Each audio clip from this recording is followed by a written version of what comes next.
So a few of you have told me to watch this video, Bat Bombs More Terrifying Than Atomic Bombs. What's a bat bomb?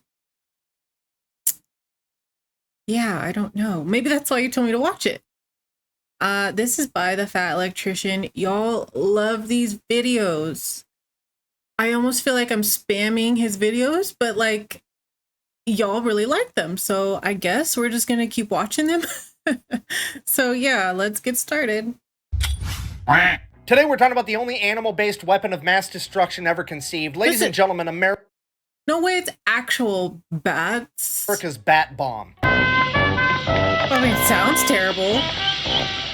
Someday she just can't get rid of a bomb. As many of you are probably aware, at the end of World War II, America was looking for a new superweapon that could prematurely end the war. Option A was always the atomic bomb. Option B was, well, that was also the atomic bomb. But option C involved 1 million free-tailed Mexican bats and napalm. No, I'm not making this up. I read the entire book to get ready for this video.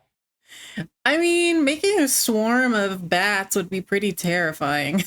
Okay, here's the deal. It's not really a bomb. It's a giant bird cage that looks like a bomb, and inside of each one of these cages was 1,040 free-tailed Mexican bats that had a napalm incendiary device superglued to their chest that was rigged to go off with a timer. The idea was to do a bombing run at dawn, releasing a bunch of these canisters. After being released, they would travel down several thousand feet before deploying a parachute. This would both slow down the cage and open it so all the bats could fly away. And because they were doing this bombing run at dawn, all the bats would immediately try to find somewhere to roost for the day so they could go to bed. And since they're bats, that's always going to be some dark, hard-to-reach nook or cranny like an attic. And given that Japan was made pretty much exclusively out of wood and paper at that point in time, presented an enormous issue in 2 hours when those bats would burst into flames and presumably light an entire city on fire. Whoever was in charge of warfare around these times was intense. Like, imagine giving that presentation and they approve it. That is hilarious and terrible. Does this hurt the bat? Yes, this hurts the bat, okay? Just don't tell PETA. I don't need them coming after me with their frail, anemic wrath. I mean, realistically, they're going to find this video anyways, because one of them's going to be Googling bath bombs. Google's going to be like, oh, did you mean bat bombs? And they watch my video. Now it's demonetized, so we're going to have a sponsor. Ladies and gentlemen, this video is brought to you by JX Tactical, makers of my personal favorite holster, their trademarked Fat Guy holster. It allows you to carry a firearm and have a little bit extra room for tactical fluff. Anyways, back to these bat bombs. Now, I think we can all agree that this idea is so fucking stupid that it's genius, so... Y'all, listen, I don't know what that means. I actually want to know. I know it's his ad, firearm and have a little bit extra room for tactical fluff. What is tactical? Anyways, back to these bat bombs. Guys, now, I think we can all agree that this idea is so fucking stupid that it's genius, so who is the madman that came up with it? Ladies and gentlemen, a dentist and part-time inventor from Pennsylvania by the name of Lytle S. Adams. A man whose other inventions included a fried chicken vending machine and a way to pick up mail by plane without having to land the plane. So clearly, things are starting to add up. In January of 1942, he would write a letter to the White House, and let me tell you, it is one of the letters of all time. It opens up pretty strong with, and I quote, "Shall the sun set quickly over the land of the rising sun, with a dawn visit at a convenient time in an appropriate way." He then goes on to, in detail, explain that bats are the lowest form of life in the animal kingdom, and that he is thoroughly convinced that they were placed on Earth by God to help America win World War II with a bat bomb. So, clearly... That reminds me of my grandma. She hated bats more than anything in the world. So I can see her writing this letter. Individual. I mean, we're talking about manifest destiny for fucking bats, for Christ's sake. In the letter, he then goes on to in detail explain why this is such a good idea. Bats are faster than birds. They can carry twice their weight. You can throw them in the fucking fridge so that they go into hibernation, and that'd be a really convenient time to strap a bomb to them. You know, awesome stuff. I think the point I'm trying to get to is there's no way in hell this letter is making it through the screening process at the White House to make it to the president, right? Wrong. Apparently, this guy knows Eleanor Roosevelt, mails the letter directly to her, she gives it to FDR, and FDR fucking loves it.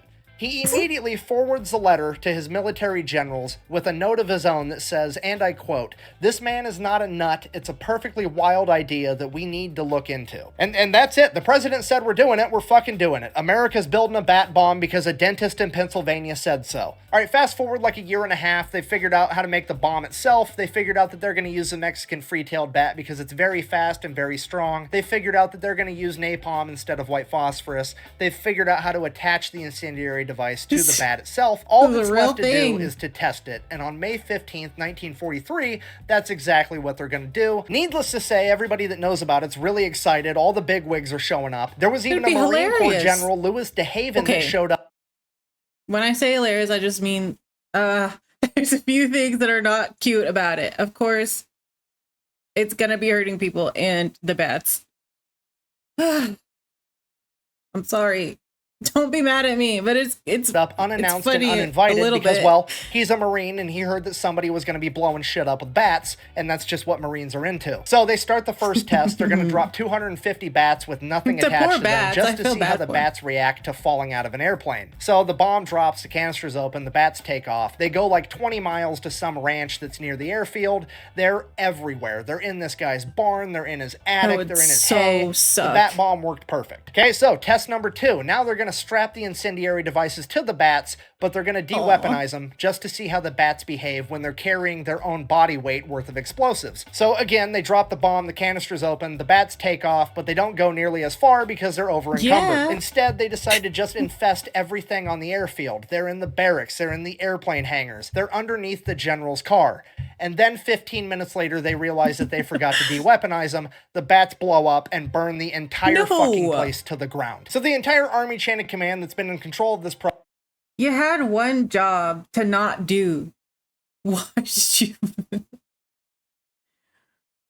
Wow. Project the entire time freaks out. They decide they're going to terminate the whole thing because obviously it doesn't work. Damaged. And that's when that Marine Corps general that wasn't even invited, General Louis McHaven, shows up as like, no, it worked perfect. You dumbasses just forgot to de-weaponize the bats. If you don't want it, the Marine Corps is going to take it over because this shit's awesome. And that's pretty much exactly what happens. The United States Marine Corps takes over the entire project, and it becomes known as Project XRay. Why'd they call it Project XRay? I have no fucking idea, and neither does anybody else. I mean, to be fair, we all knew the Marines were going to be in charge of this at some point. I mean, their entire life motto is, it's not stupid if it works, and that's exactly what this project is as a whole. So the Marines went ahead and continued testing. They ended up testing it in a mock Japanese village at Dugway Proving Ground, and what they discovered was that the average incendiary bombing run would light about 400 fires. The average bat bombing run would light about 4,700 fires, meaning that the bat bombs were 12 times more effective than a regular incendiary bomb. Okay, look, I'm gonna be honest, I don't think most of you are picking up what I'm putting down. Being 12 times more effective than regular incendiary bombs means that the bat bomb is one of the most effective and most deadly weapons of mass destruction ever created. And I know that sounds stupid, but I promise you it's true. If you were to ask most people what the deadliest bombing run of all time was, guaranteed they would probably guess Hiroshima or Nagasaki. It's a great guess. It's the only time the atomic bomb's ever been used, and it was very deadly. But it was not the deadliest. The deadliest bombing run was done on March 9th, 1945, when America firebombed Japan. More people died from that bombing run than Hiroshima and Nagasaki combined. And that was done with regular incendiary bombs. So you can imagine what would happen if bat bombs were dropped, which are theoretically 12 times more effective. It would have been absolutely catastrophic. I realize that we're getting oddly serious, and I apologize, but it absolutely blows my mind that in the biggest military conflict the world has ever seen, in the search for a super weapon,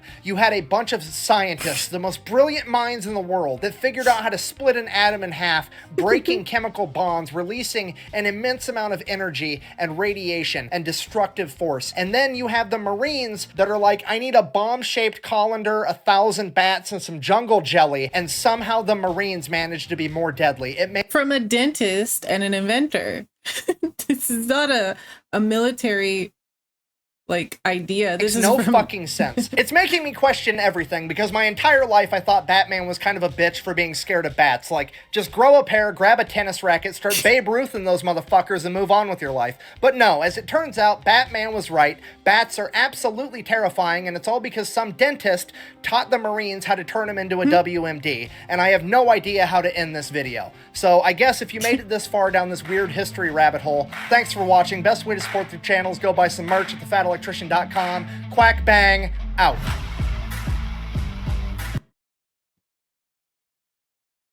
You know, I didn't expect it to be a W.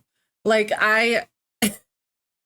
the whole time I was like, this is just an idea that got shut down. Nope. They used it. It's more effective. What? Oh, I feel like I went on a journey in 8 minutes. Thank you for recommending it. I feel like I should buy some of his merch, because I've reacted to so many of his videos now. Let me know if there's anything else you want me to watch from the Fat Electrician or any other channel. And make sure to subscribe to me and Fat Electrician, because we love his channel over here. And I will see you in the next one.